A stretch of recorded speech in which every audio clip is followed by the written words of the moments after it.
बिस्मिल्लाहिर्रहमानिर्रहीम। अस्सलाम वालेकुम students, welcome to my YouTube channel learn with Numan. आज की इस वीडियो के अंदर हम अपने फिजिक्स फर्स्ट ईयर के चैप्टर 9 का एक छोटा सा टॉपिक देखेंगे जो कि हमारे पास शॉर्ट क्वेश्चन के लिहाज से काफी इंपॉर्टेंट होता है और हमारे न्यूमेरिकल प्रॉब्लम्स में भी इसमें से जो फॉर्मूला है वो यूज होता है। ठीक है, तो वीडियो स्टार्ट करने से पहले आप लोगों से गुजारिश है कि चैनल को लाजमी सब्सक्राइब करें और वीडियो अपनी क्लास वालों से जरूर शेयर करें।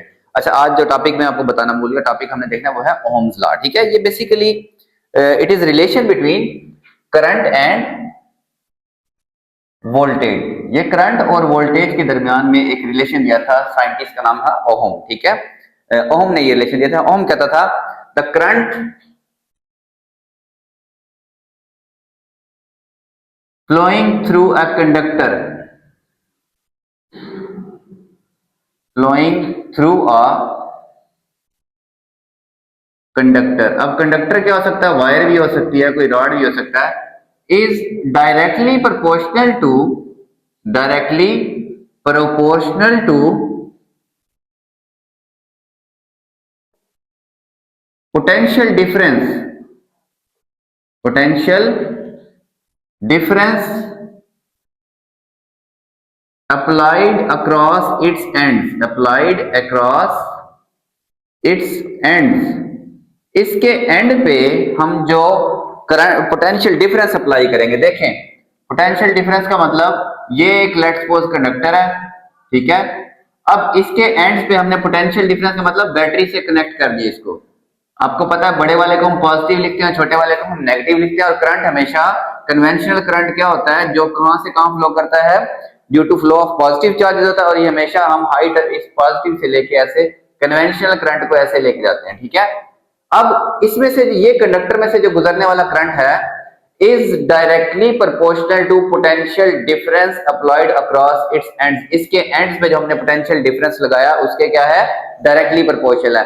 अगर ज्यादा बड़ी बैटरी लगाएंगे, लेट्स सपोज एक सेल लगाता हूं, आपको पता है ना, एक जो छोटा रिमोट वाला सेल होता है 1.5 वोल्ट का होता है। फिर उससे बड़ी बैटरी अगर लगा दे, एक 12 वोल्ट की बैटरी होती है। फिर अगर हम 240 वोल्ट जो हमारी इलेक्ट्रिसिटी आ रही है वो अप्लाई कर दे, तो करंट किसका ज्यादा होगा? खुद सोचें, जो 240 वोल्ट जिसका पोटेंशियल ज्यादा है उसकी वजह से करंट क्या होगा? ज्यादा। लेकिन एक साथ में कंडीशन है। कंडीशन क्या है? प्रोवाइडेड दैट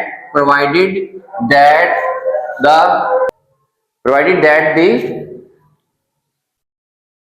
फिजिकल स्टेट और कंडीशंस डज नॉट चेंज, ठीक है। कंडक्टर की फिजिकल स्टेट ना चेंज हो, और यानी कि आप उसका ना टेम्परेचर इंक्रीज हो, उसके अंदर कोई चेंजिंग ना हो, ठीक है। क्योंकि हाई टेम्परेचर के ऊपर इस रिलेशन के अंदर वेरिएशन आ जाती है। अब इसको मैथमेटिकली कैसे लिख सकते हैं? मैथमेटिकली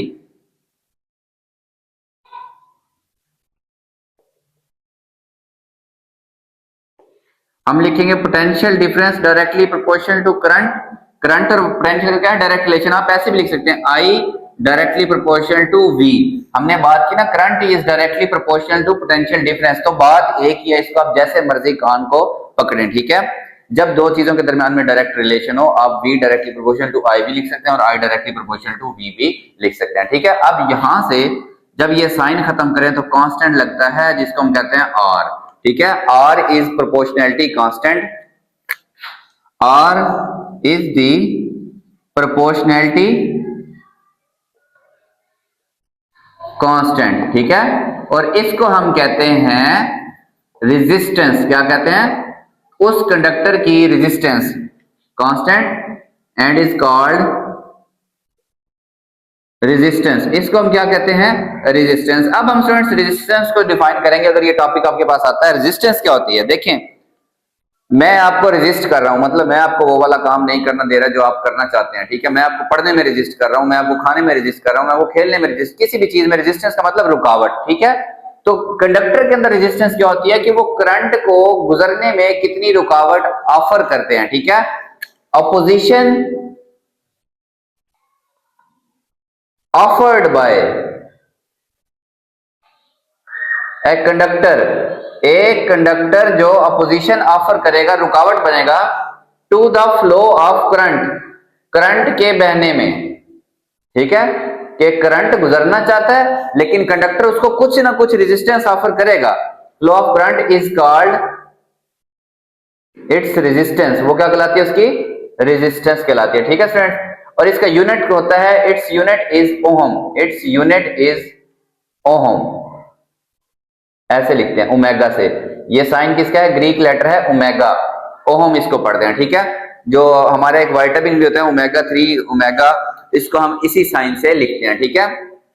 अच्छा, अब ये अपोजिशन होती क्या है, देखिए जब इलेक्ट्रॉन, बेसिकली करंट जो है ना वो इलेक्ट्रॉन की वजह से होता है या बेशक चार्जेस की वजह से होता हो, ठीक है। अब इलेक्ट्रॉन्स ने जब फ्लो करना है, रास्ते में होते हैं एटम्स और ये उसके न्यूक्लियस से टकरा के, तो वो इनको क्या करते हैं, आपको पता ना ये एटम्स कॉन्टिन्यूसली वाइब्रेट कर रहे होते हैं अपनी जगह के ऊपर, ठीक है। जब ये इलेक्ट्रॉन्स उससे टकराएंगे तो रेजिस्टेंस होगी, ये उनको वहां आसानी से गुजरने नहीं देंगे, तो ये जो उनकी प्रॉपर्टी है कि वो अपोज करते हैं करंट के फ्लो को, इसको हम कहते हैं students resistance.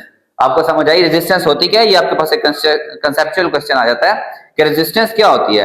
Opposition offered by the conductor to the flow of current due to vibration of atoms present in the conductor, conductor में मौजूद एटम्स की वाइब्रेशन की वजह से इलेक्ट्रॉन के गुजरने में रुकावट होती है, इसको हम कहते हैं रेजिस्टेंस। अब एक खुद सोचें कि वाइब्रेशन का मतलब क्या है, kinetic energy due to vibration.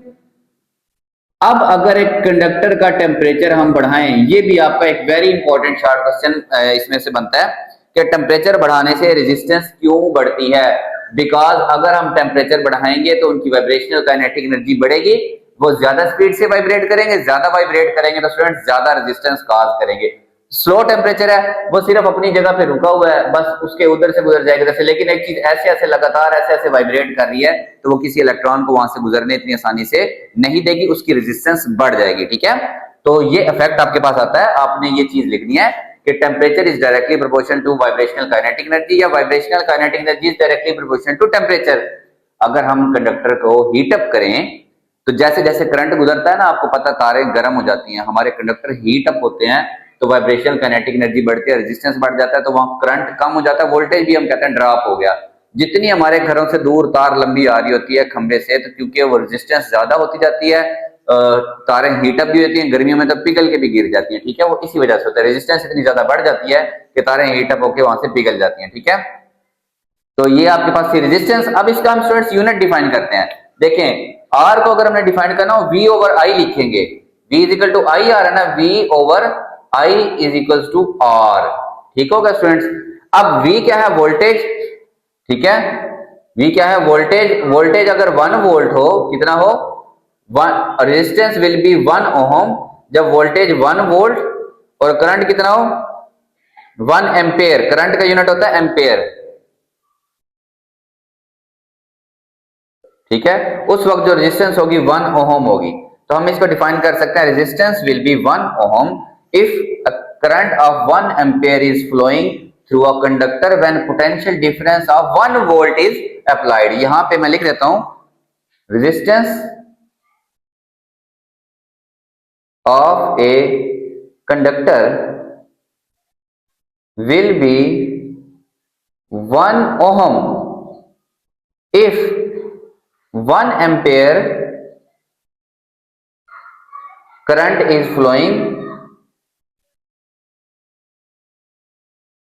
कब, when 1 volt potential difference is applied, कि जब हम 1 वोल्ट पोटेंशियल डिफरेंस अप्लाई करें उस वक्त जो करंट होगा वो कितना होना चाहिए, 1 एम्पेयर हो, उस तो हम कहेंगे कंडक्टर की जो रेजिस्टेंस है वो कितनी है स्टूडेंट्स, 1 ओम, ठीक है।